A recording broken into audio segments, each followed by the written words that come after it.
Hello friends, welcome to my channel. तो friends, आज आम पढ़ा ओडिया व्याकरण बहीर शब्द शब्द विभाग। फ्रेंड्स, आम प्रीवियस क्लास रे पढ़ुलु ध्वनि वर्ण एवं वर्णमाला। जदि से क्लास टी आपण मैंने देखी ना तेज डेस्क्रिप्शन तले लिंक अच्छी से आपण मैंने देखिपर। क्लास टी स्किप न कर शेष पर्यटन देखूँ। जदि यही क्लास टी किसी शिखापी मिले तेज शेयर लाइक कमेंट सहित जनातु एवं चैनल नुआ थे सब्सक्राइब कर दिंतु। तेज चलतु डेरी करवानी स्टार्ट करवा।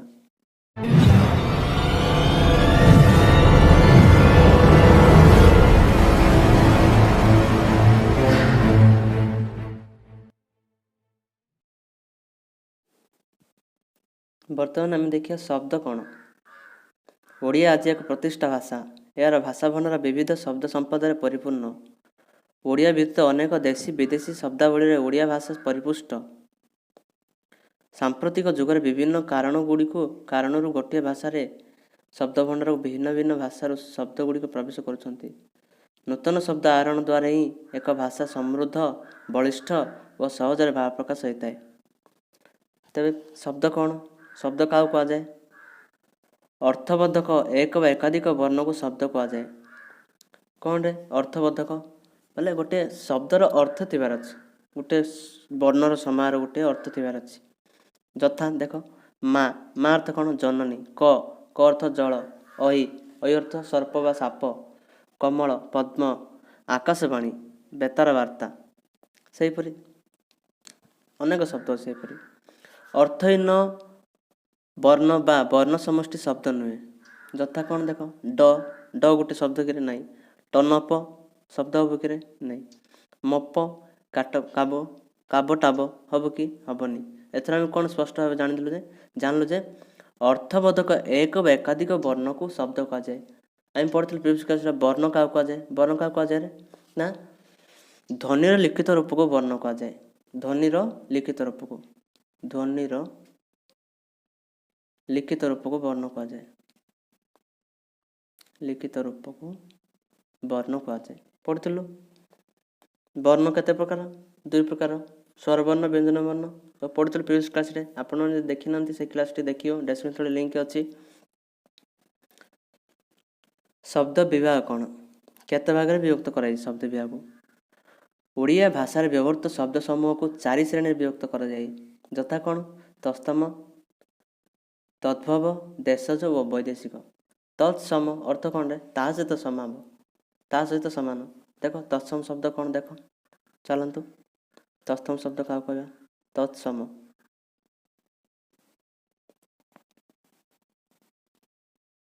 तत्समर अर्थ ता सहित बा संस्कृत सहित समान। कौन? ता सहित बा संस्कृत सहित समान। आम व्यवहार करता अविकल संस्कृत शब्द गुड़ी को तत्सम शब्द कहुए। बुझे? अनल, अनुभव, अभिनय, अक्रश, सूर्य, पक्षी, प्रभात, सुख, दुख, निद्रा, हस, पर्वत, नदी, सागर, सेवा, दया, रग, औषध, बर, कन्या, गमन, पाठ, मंदिर, होम, गृह, मेघ, जल, गुरु, सत्य, शीतल, मधुर, पुष्प, पिता, माता, भगिनी, वृक्ष, शाखा, फल, लता, मास, वर्ष, ऋतु, धन, धनी, मूर्ख, चर, साधु, सन्यासी, ऋषि, कवि, छवि, पृथ्वी, ग्रह, वीणा, मृदंग, कविता और संगीत इत्यादि कौन रे तत्सम शब्द। यही शब्द गुड़िक मध्य साधु बा मार्जित शब्द कहुए। क्वेश्चन आसव तत्सम शब्दर अन्य नाम कौन? कौन? साधु बा मार्जित शब्द कहुए। तत्सम शब्द को आउ कौ शब्द भाव परिचित? क्वेश्चन आसव मन रखिथ। तद्भव शब्द कौन? तद्भव संस्कृत बा तत्सम शब्दर सुष्ट शब्द को तद्भव शब्द कहुए। कौन? देख तद्भवर अर्थ संस्कृत जात। समयक्रमे संस्कृत शब्द परिवर्तित हो ओडिया रे व्यवहृत होती अपभ्रंश शब्द कहती। कौन? कौन बुझे सांग? तद्भव शब्द को अपभ्रंश शब्द कहती। अपभ्रंश शब्द क्या कहुए? जदि क्वेश्चन आसो परीक्षा रे आंसर कौन हम? आंसर तद्भव शब्द हम। केते गुड़िए तत्सम और तद्भवर उदाहरण देछि देखंतु। तत्सम तद्भव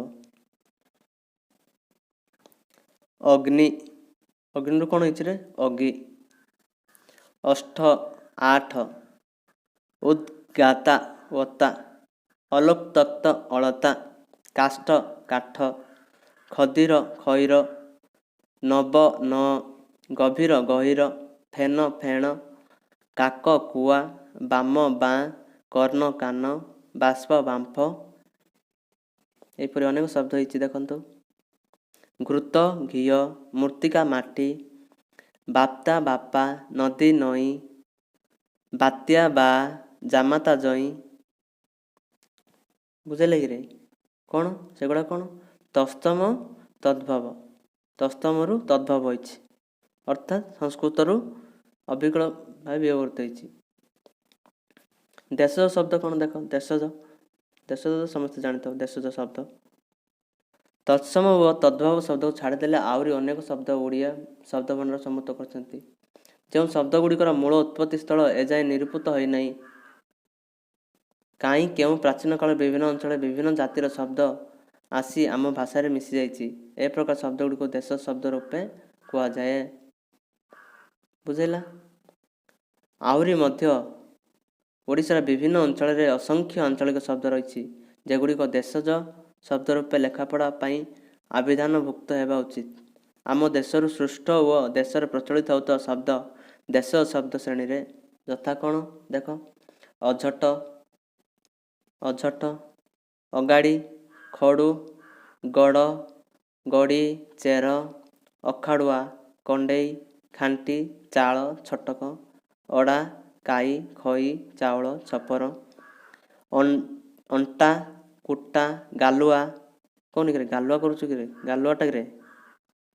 ସେହିପରି ଚିରଗୁଣି, ଛାଟ, ଚୁଆ, ଛାଡ଼ଖାଇ, ଗିନା, ଗାଡ଼ିଆ, କରଡ଼ା, ଖଡ଼ୁ, ଖଙ୍କାର, ଅରା, ଅରୁଆ, ଅଳିଆ। ଏଗୁଡ଼ା ସବୁ କ'ଣ ଦେଶ ଶବ୍ଦରେ। ବୁଝିଲା ନା? ଅନେକ ଉଦାହରଣ ଦେଇଛି ଦେଖନ୍ତୁ ଆହୁରି। ଯାଉ, ଝାଇଁ, ଝାମେଲା, ଝୁମକା, ଟାଙ୍କ, ଟାଙ୍ଗିଆ, ଟାପରା, ଢମା, ଢଗ, ଢେମ୍ପ, ଢେଣା, ଢେଙ୍ଗା, ଦାଉ, ଦନ୍ତରା, ଦରଟି, ଦିଲ, ଧଡ଼ି, ପକ, ଫରକଟା, ଫନ୍ଦା, ବଟୁଆ, ମଳୁ, ମସିଣା, ମଣୋହି, ସଜନା, ସଡ଼କ, ବେଣ୍ଟ, ସଞ୍ଜା। ଏପରି ଅନେକ ଶବ୍ଦ ରହିଛି ଦେଶ ଶବ୍ଦରେ। ବର୍ତ୍ତମାନ ଆମେ ଦେଖିବା ବୈଦେଶିକ ଶବ୍ଦ।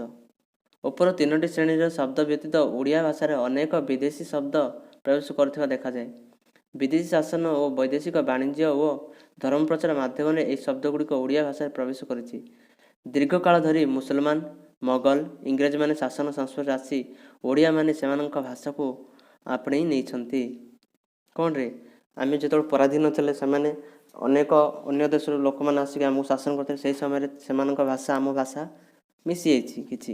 ଦେଖନ୍ତୁ କ'ଣ, ପୁନଶ୍ଚ ବିଜ୍ଞାନର ଦ୍ରୁତ ଅଗ୍ରଗତି ହେତୁରୁ ନୂତନ ନୂତନ ଆବିଷ୍କାର ଓ ଉଦ୍ଭାବନ ଅହରହ ଚାଲିଛି। ତତ୍ ସମ୍ପର୍କୀୟ ସୃଷ୍ଟ ନୂତନ ଶବ୍ଦାବଳୀ ଆମ ଭାଷାକୁ ପରିପୁଷ୍ଟ କରୁଛି। କେତେକ ବିଶେଷ ପ୍ରଚଳିତ ବୈଦେଶିକ ଶବ୍ଦର ଅବଗତି ନିମିତ୍ତ ଉଦାହରଣ ପ୍ରଦତ୍ତ ହେଲା। ଉଦାହରଣ କ'ଣ ଦେଇଛି ଦେଖ, କ'ଣ କ'ଣ? ଆରବୀ ଶବ୍ଦ। ଆରବୀ ଶବ୍ଦ କ'ଣରେ ଦେଖ, ଅକଲ, ଅସଲ, ଅସୁଲ, ଅଦାଲତ, ଅଚାନକ, ଅମିନ, ଅର୍ଜି, କଏଦୀ, କବଲା, କରାମତ, କଲିଜା, କାଇଦା, କାୟମ, କାନୁନ, ଗରଜ, ଗାଏବ, ଗାର, ଜାମିନ। କ'ଣ କି ଜାମିନ ତାକୁ ମିଳିଲା ଜେଲରୁ। ଜବାନ, ଜମି, ଜରିମାନା। ଜରିମାନା ବୋଲେ କ'ଣ? ଫାଇନ୍, ଫାଇନ୍ ଜାଣିଥିବ। ତମାମ, ତର୍ଜମା, ତାସ, ତହସିଲ, ତହସିଲଦାର, ତାରିଫ, ତଲାସ, ଦଲିଲ, ଫାଇଦା, ଫୌଜ, ଫିକର, ବରାବର। କ'ଣ ତୋର ମୋର ବରାବରରେ ପାଠରେ। ସାହେବ, ସବାରି, ସିନ୍ଦୁକ, ସାବୁନ, ସରଞ୍ଜାମ, ସଲାମ। ସେହିପରି ଅନେକ ଅଛି, ଅନେକ। କ'ଣ ଏଇଟା, ଏଇଟା କେଉଁ ଶବ୍ଦରେ? ଆରବୀ ଶବ୍ଦ। ଦେଖ ଦେଖିବା, ଏତଲା, ଅରଫ, ଅଜର, ଓଜନ,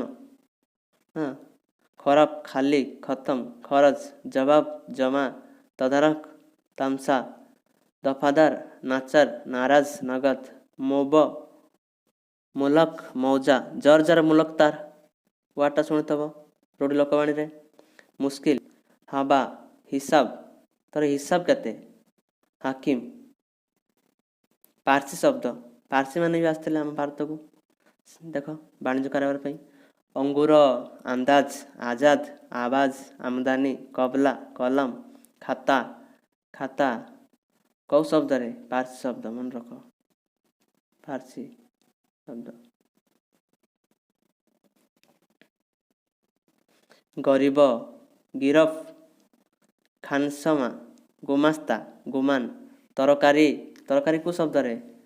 ତରକାରୀ କେଉଁ ଶବ୍ଦରେ? ପାର୍ସୀ ଶବ୍ଦ, ମନେ ରଖିଥ, ଭେରି ଭେରି ଇମ୍ପୋର୍ଟାଣ୍ଟ, ପଢ଼ିଥାଉଛି ପରୀକ୍ଷାରେ, ମନେ ରଖିଥ।